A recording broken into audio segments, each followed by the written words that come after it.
पीछे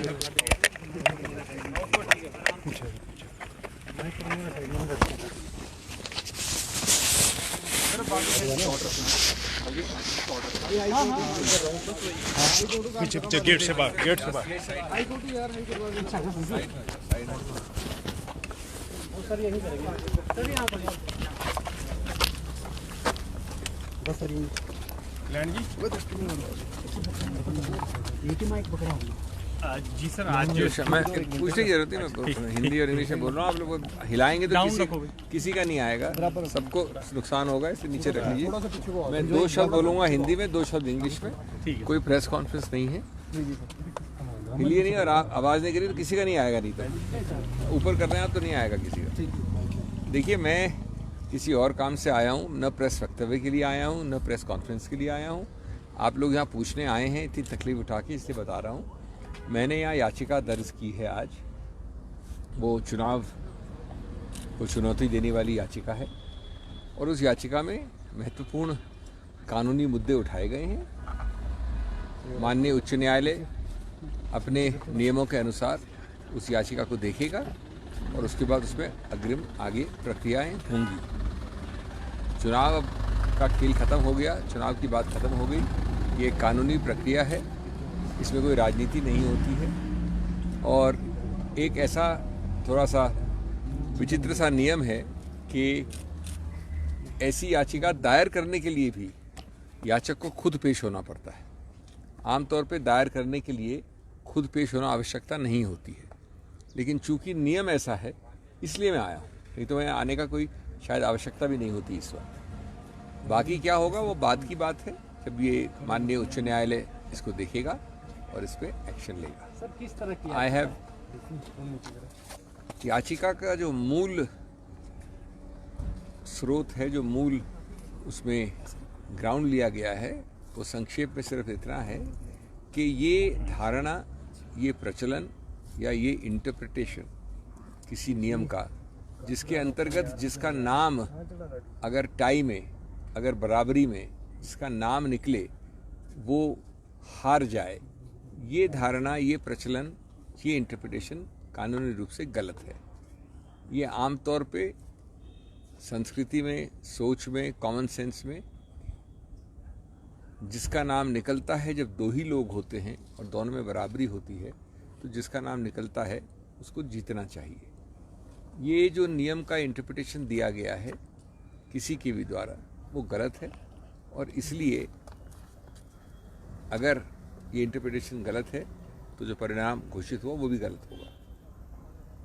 ये भी मानना है कि जो एक्ट है, जो कानून है, उसमें ऐसा कोई नियम नहीं है। जो रूल है उसके नीचे, उसमें भी ऐसा कोई नियम नहीं है, लेकिन नियम का एक धारणा या एक इंटरप्रिटेशन दिया गया है, उसको चुनौती दी गई है। I have not come here for a press conference, I have not come here for dealing with the press. I happen to be here for a legal process. All the elections are over, politics is over. This is a challenge to the election purely on legal grounds. One of the main legal grounds is that there is nothing in law, neither in the act nor in the rules, which compels an interpretation, which requires that the person whose name is drawn up in a draw of lots is the loser. It defies common sense. It defies the old traditions, the old practice anywhere and everywhere in the world, that between 2 people, when there are only 2 people and not more than 2, the person whose name is drawn out in a lot should be the winner, not the loser. If our contentions are accepted ultimately by the Honorable High Court, then the result declared would have to be declared to be wrong. There is a strange procedure for election petitions which requires the petitioner to be present himself to file it.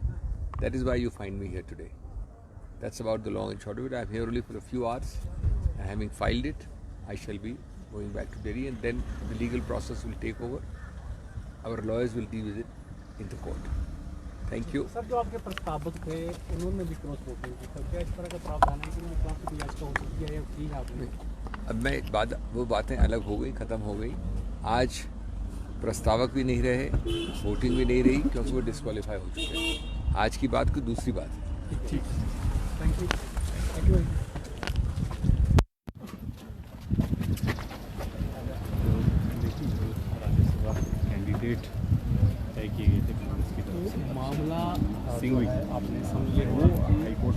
25 है दायर कर रहे हैं जिसमें 25 है राज्यसभा 34 ये आंकड़ा रह गया था। नाम निकला है उसका प्रोसीजर को जोड़ा है।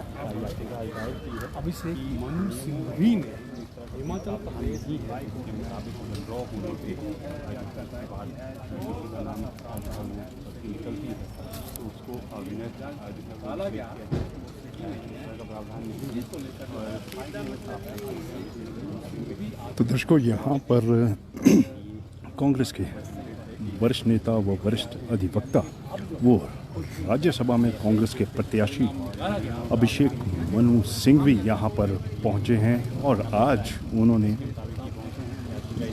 यहाँ पर उच्च न्यायालय में याचिका दायर की है।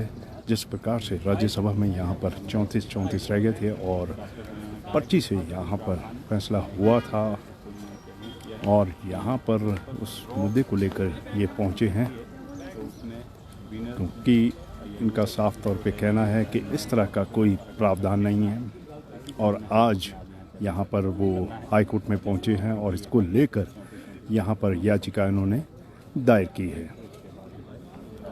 सिस्टम से नाम निकाला गया लेकिन उसको ये चैलेंज करने पहुंची कि वो जो सिस्टम है वो नियमों के खिलाफ है, इस तरह का नियम और कानून में किसी तरह का जो जितने भी दर्शक एक बार फिर हमारे साथ जुड़े हैं तो हम आपको बता दें कि यहाँ पर इस समय उच्च न्यायालय में